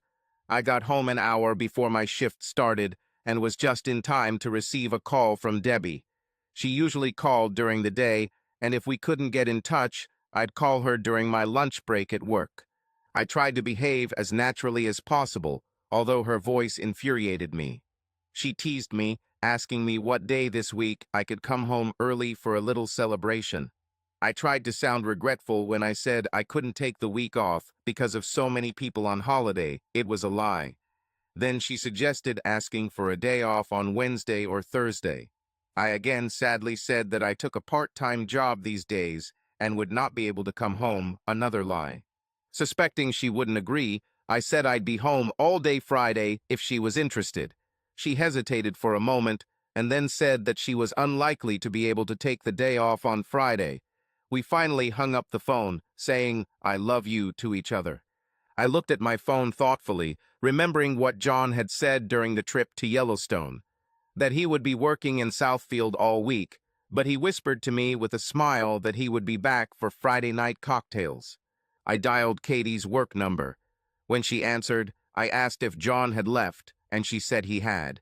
I said I wanted to borrow some tools from him.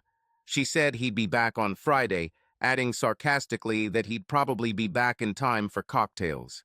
I said I would contact him over the weekend and hung up. I began to think that if Debbie and John met regularly, they would meet again as soon as possible. Since John was out of town until Friday and I was home all weekend, it made sense that Friday night was their best chance. Then I remembered something from early summer. I got up Saturday morning before Debbie. I grabbed my coffee and walked out onto the deck where I saw a mess around the hot tub. The lid had been removed and empty beer cans lay nearby. Several wet beach towels were draped over the deck railing. When Debbie woke up, I asked her about it. She was embarrassed and said that after work she went out for drinks with a couple of friends and they came home and used the hot tub. She apologized for not cleaning up afterwards. Now I wondered who was really in the bath. Since then, she has mentioned meeting her friends on Friday nights several times. As I went to bed that night after work, I realized that I couldn't bear the thought of sleeping next to her. I ended up sleeping on the fold-out sofa in the office. She was so surprised that she called me a couple of hours after she arrived at work to ask why I didn't come into the bedroom. I told her I had an upset stomach and didn't want to wake her. She told me to take Pepto-Bismol and go to bed. Before hanging up, she said, "By the way, did you check the pH level in the hot tub after we got back from Yellowstone?" I replied, "No, I haven't checked." "Can you do that, honey? I wouldn't want the level to change much in case we want to use her," she said teasingly. After she hung up, I thought, looks like someone is going to use the hot tub soon, and it definitely won't be me. Whatever happens, it looks like it will happen on Friday night. I immediately decided to take Friday off. That night at work, I began to think that I needed some means of gathering information and evidence. I knew that with the help of my electrician friends, I could probably install wiretapping in the house, but not in such a short time. Then a thought occurred to me. Intercom system I installed to monitor children. The next morning, I grabbed my tools and started removing the intercom front panels. I found that by changing just a few wires, I could lock each device into transmit mode. I changed them all, including the one on the deck next to the hot tub. Now the only receiver was a unit in my workshop above the garage. I tested them all using a portable radio. I could hear the radio in every room from the workshop.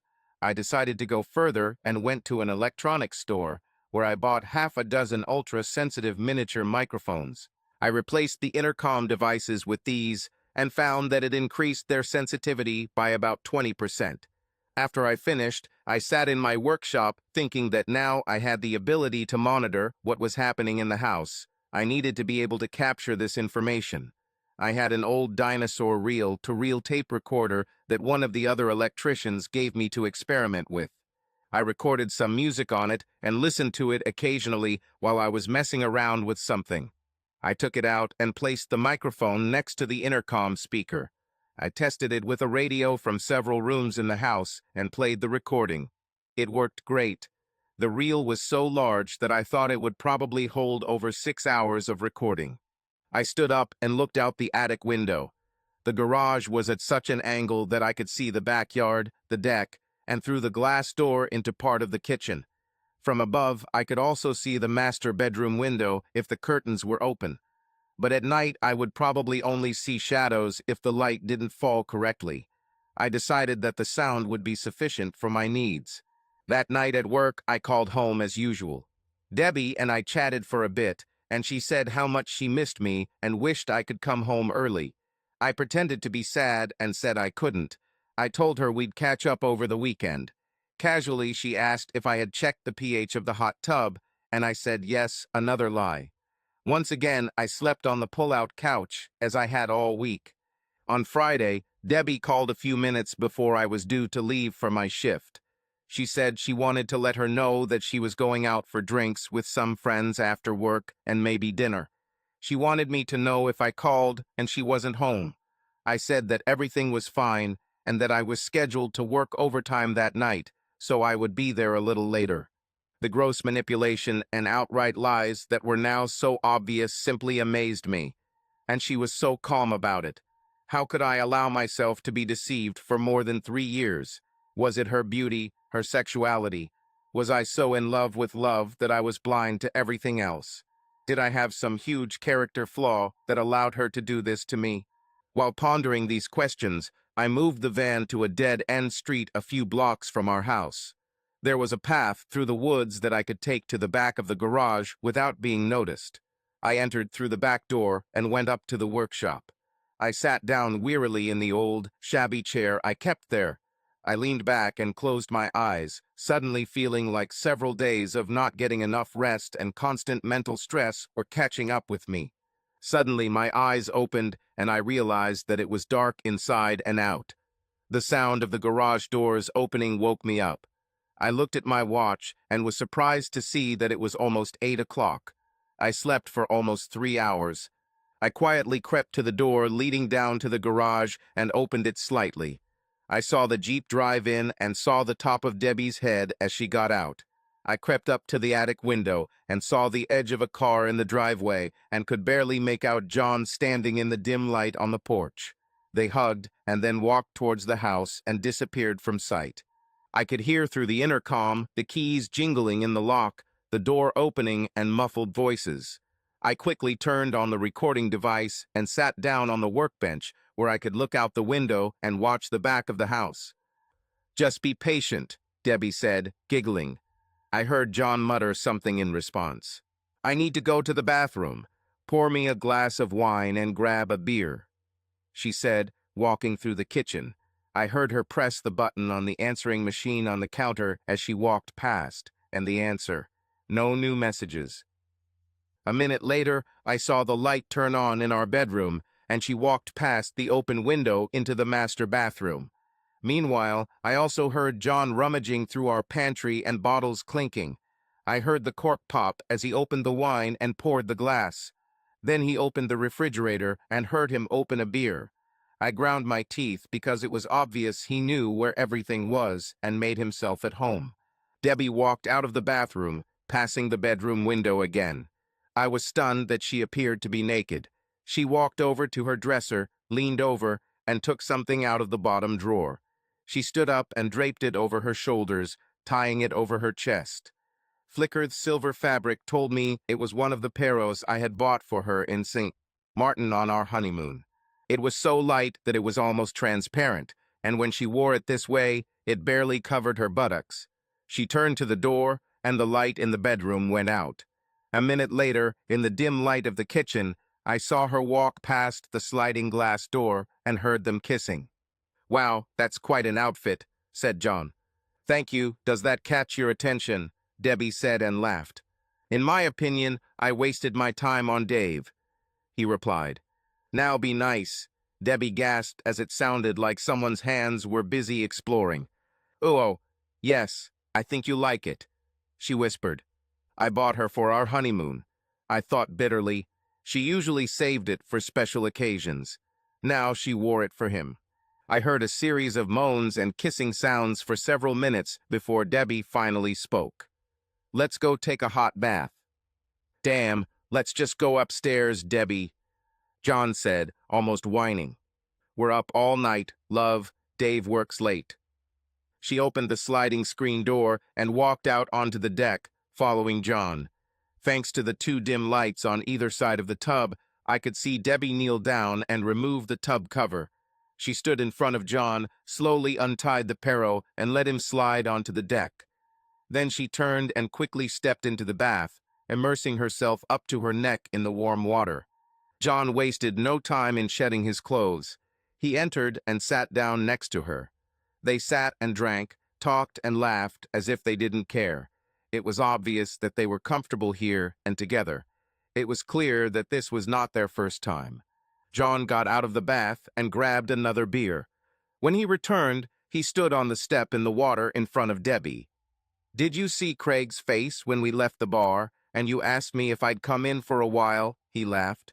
"Yeah, I think he was just a little jealous," she said absently. John took a sip of his beer and said, "Yeah, he was a little angry. But that doesn't mean you haven't slept with him before. You two tell each other everything, don't you?" "Usually," he said with a slight laugh. "It only happened once and will never happen again," she said forcefully. Having said this, she sat on the edge of the bathtub and they began to have sex. John finally stood up, climbed out of the bathtub, and padded into the house to the downstairs bathroom to get rid of what I assumed was a condom. He returned with another beer and a glass of wine, which he handed to Debbie, who slid back into the water. They sat comfortably next to each other, drinking, talking quietly, and kissing from time to time. After a while, John said, "Making love in the van in Yellowstone was so hot. It was great to get time off to go camping so we could be alone." Debbie laughed. If only Dave and Kathy knew. All they could talk about was the lake, the fishing, and the views. I think I have a better view, and boy, did I ever need it. That was the only sex I had the entire trip. John complained. What's the matter? Don't you and Katie get along? By her standards, she's doing well. Ever since Jake was born, she has had the attitude that sex is for procreation, not fun. Suddenly, she was the good Catholic girl she never was when we were dating. Debbie laughed. Poor child. Thank God you accepted my invitation to happy hour that Friday, and we hit it off. Sex with you is the hottest I've ever had. You can thank Dave for that. If he had not moved to the second shift, perhaps I would never have had such a desire. Besides, if it wasn't me, you'd just be pestering someone else. That may be true, but you are the sexiest woman I have ever been with. But yeah, I have to thank him for not doing the work for you. Oh, don't get me wrong, he does a great job, but you are here and he is not. After a couple of minutes of silence, John said, "Why did you two meet in the first place? This doesn't sound like real love to me. When I was in college, I had a lot of boyfriends in school, but I liked having a boyfriend when I returned home. Dave was one of them. He was a persistent and nice guy. Decent view, and the sex was hot. When we were together, I thought maybe it would be cool to get married, but then I went back to school and wasn't so sure anymore." But what made you take the plunge with all these college guys? Damn, John, look at this house. He could have been in better homes and gardens. He makes at least twice as much as any of those guys from school. Of course, he also works twice as hard. But Dave is nice. A lot gives me everything I want. I have him wrapped around my finger. Once we have kids, I'll probably never have to work again. Debbie sighed and threw her head back. Oh yes, I will have it all. A nice house, nice cars, a couple of kids, and a husband who makes a lot of money and is kind enough to change shifts a couple times a year, allowing me to play from time to time. What more could a girl want? When she said this, I chuckled and pressed my back against the wall. Feels like I've been hit. Is this the essence of our relationship? Just money and things? Since we're talking about what the girl wants, maybe we can go up to the bedroom for a while, John suggested in a teasing tone. Okay, I thought to myself. I've heard enough. Time to kick this bastard out of my house. I took my work phone and called home. When the phone rang, I heard Debbie say, "Hush, it's probably Dave." Damn, I told him not to call. Are you going to answer? Asked John. No, let it go to voicemail. After the fourth ring, the answering machine turned on. After the beep, trying to sound as natural as possible, I said, "Hey, honey, you're probably not home yet. I'm still not feeling well. My boss said I could leave early, so I'll be home soon. Bye." Then I sat down and watched and listened as everything went wrong. Debbie jumped to her feet, grabbed a towel, and said, "John, you need to leave now." What? Why? We still have time. No, he can sometimes get home in 15 to 20 minutes if the traffic is light, and he hits all the traffic lights. I need to clean everything up and look like I just got home when he comes. Now get up and help. I should close the hot tub. John continued to grumble and complain as he helped her with the lid. Damn it, John, shut up and get dressed. She seemed to gather up his clothes and throw them to him, and I heard her picking up beer cans. They both walked into the house, and I heard her tell him to call her next week and then slam the door. I heard his car start and pull out of the driveway. I stopped looking out the window and sat back in my chair. For a few minutes, I heard Debbie bustling around the house, the sound of the TV and her washing dishes in the sink. I continued to sit there, contemplating my life, my marriage, and my future. The last thing I heard from the house was Debbie muttering in annoyance, "Damn, Dave, you ruined my evening, so where are you?" And I thought, Is this really so terrible? I closed my eyes for a few minutes and then realized that I had not heard any sounds for quite some time. I looked at my watch. It was already past midnight. The house was quiet and dark, except for the porch light. I turned off the tape recorder, walked out the back door of the garage, and headed towards the van.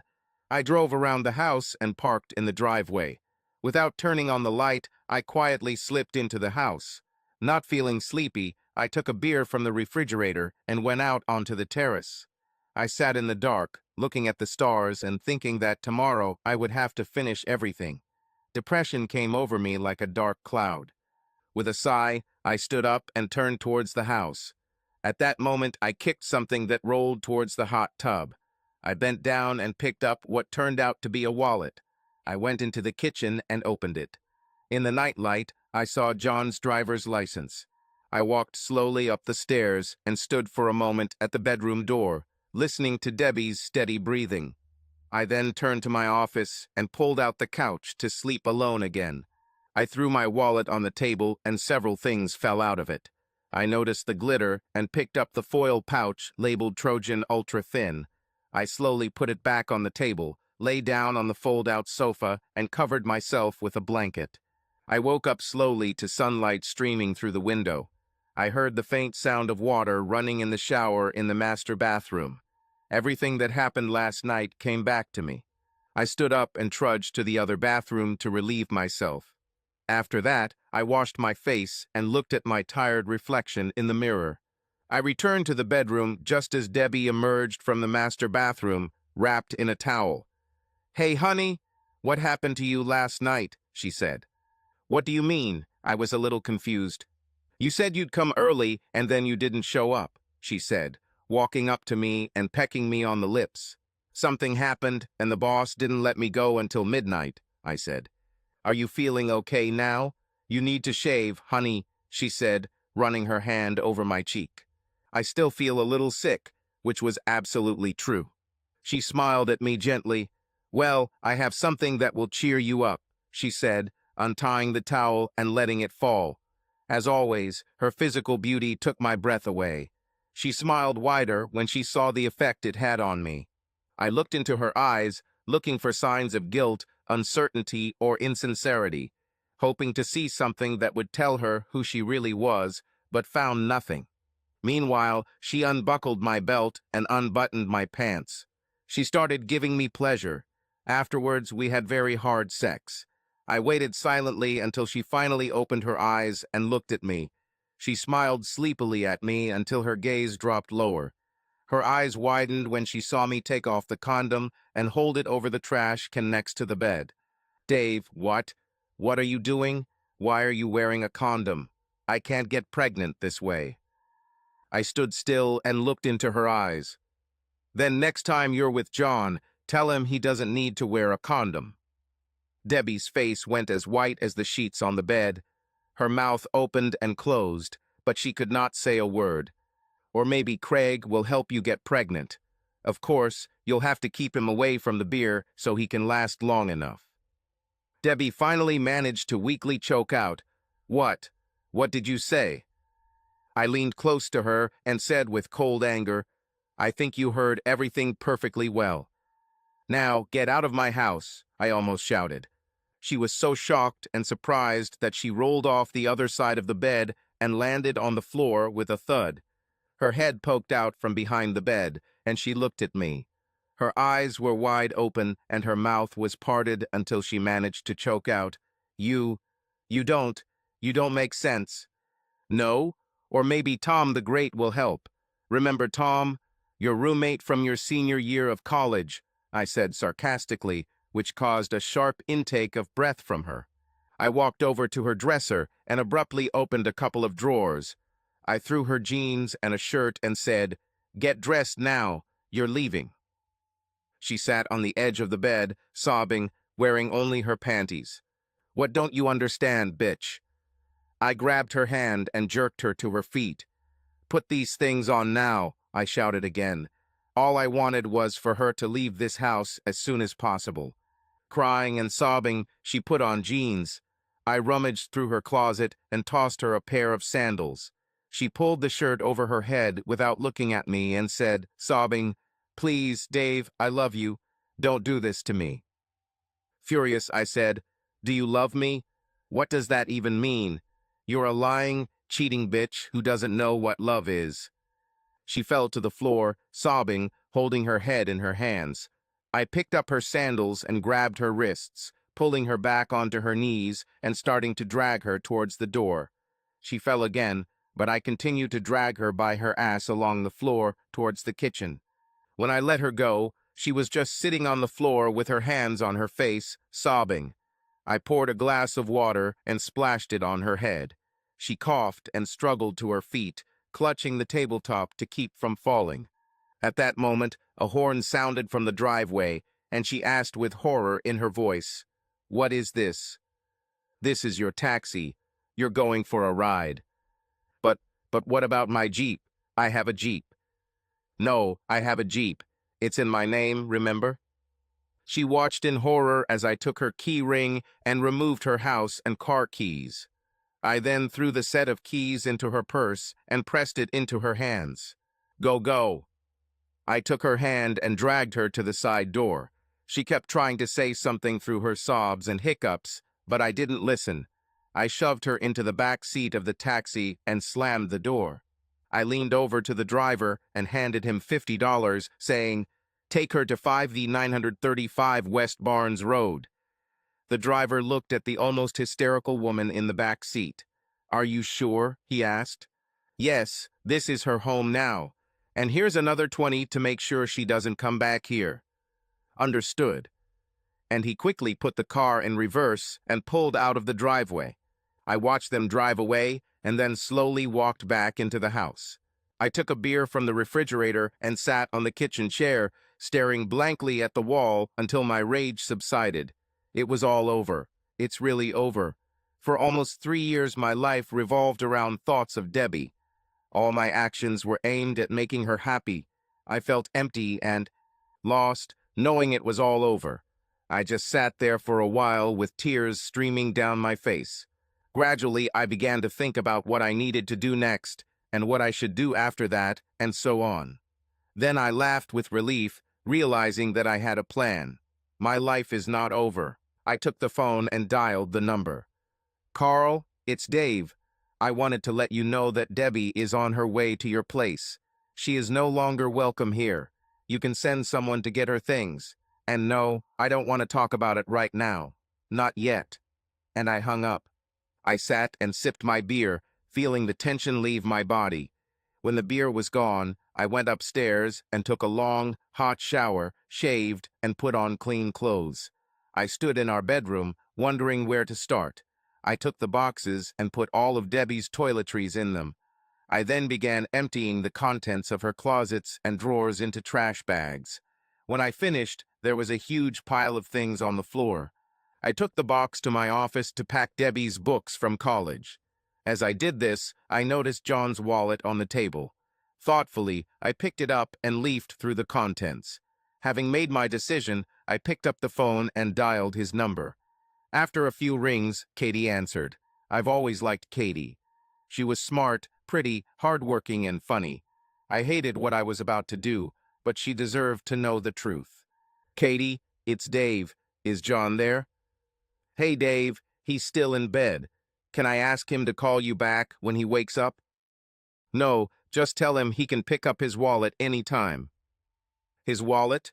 How did you get his wallet?" she asked in surprise. "I think he lost it when he took his pants off last night." "Is this some kind of joke?" She started laughing. "I don't think so," I answered seriously. "Okay, why did he take his pants off?" "Well, he had to take them off to get into the hot tub and fuck Debbie." "Dave, this isn't funny. I told you this is not a joke. Let me talk to Debbie." "Debbie doesn't live here anymore, Katie." It was quiet for some time. Then she whispered, oh God, he really. Oh yes, he really did it." "I have to go," she whispered into the phone. "Tell John I'd like him to take his wallet. I have a few words for him," I said angrily. Without saying another word, she hung up. An hour later, I was hauling another trash bag of Debbie's things to the garage when a car pulled into the driveway. I stopped and saw Sarah getting out of the car and walking towards me. She stopped and put her hands on her hips and said, "She finally set you up, huh?" "Yes," I admitted reluctantly. She looked at the pile of bags I was adding to and asked, "No chance." "No chance," I said firmly. She nodded in agreement. "Have you come to pick up her things?" I asked. "No, I came to see how you are." "What?" I asked in surprise. "Oh, I'll take all this when I go, but I really came to make sure you're really done with her. And if you are, I want to put my relationship on the line." "I don't understand." "Dave, I've been half in love with you since you started dating Debbie. When you made up after your breakup, I told her she had to treat you right or I would. I know that's a little premature to think you might be interested in dating your future ex-sister-in-law, but I just wanted you to know that I'm interested. Now help me load her things into the car and I'll get everything out of here." Before getting back into the car, she said, "By the way, Debbie is home now. Mom and Dad are trying to keep her from having a nervous breakdown. It seems like finally getting caught has ruined her little fantasy world. Looks like there really is justice in the world." She laughed, kissed me on the cheek, and left. I looked after her, completely puzzled. I didn't know what to expect when she pulled up, but it certainly wasn't this. A couple of days later, Katie came to pick up John's wallet. I played the record for her, and she cried. Wiping away tears, she said, "I know this isn't the first time. I'm pretty sure he cheated a couple of years ago with his previous business partner's wife. He suddenly left the business and John couldn't explain why." When she left, she asked for a copy of the recording. I said I would. Carl started calling almost every day, asking to meet Debbie to talk. After the fourth time I said not just no, but hell no, I made a copy of the recording on tape and sent it to him. He only called once after that to apologize to me. I also sent a copy to Kathy and my lawyer. I heard later that Katie and John had separated, but were going through marriage counseling together. I never got around to adding Debbie to the title of the house, and I had records and receipts for every dollar I put into it. I agreed to give the Jeep, since there was some doubt that it was a gift from me to her. A few pieces of furniture and the division of cash in checking and savings accounts completed the division of the property. I think the existence of the tape dissuaded Debbie and her lawyer from asking for more. They definitely didn't want me to lose it in front of a judge. I put the house up for sale as soon as I was sure it wouldn't be considered marital property. I didn't want to live in it. I bought and refurbished it for one reason only, and that reason is gone. It was a painful reminder of a part of my life that I wanted to leave behind. It sold quite easily, and as I expected, I received a significant amount. Around the same time the divorce was finalized, I received my electrician's license. Taking all the circumstances into account, I decided to return to my dream of continuing my studies. An electrical engineer with a licensed electrician is always in demand. I took a leave of absence from the factory and went back to college. With the money I received from selling the house, I had more than enough to pay tuition for the remaining 3 semesters and cover basic living expenses. I continued to work 15-20 hours a week in the partnership. With this and my savings, I could live comfortably, so I rented a condominium near the college I went to. The college that just so happened to be the same one Sarah attended. Coincidence? Maybe. They have a really great engineering school. Sarah and I continued to meet about once a week for lunch, drinks, or just to talk. She kept me informed about Debbie without forcing me to ask. Carl and Angela were so disappointed that she wanted to talk to me.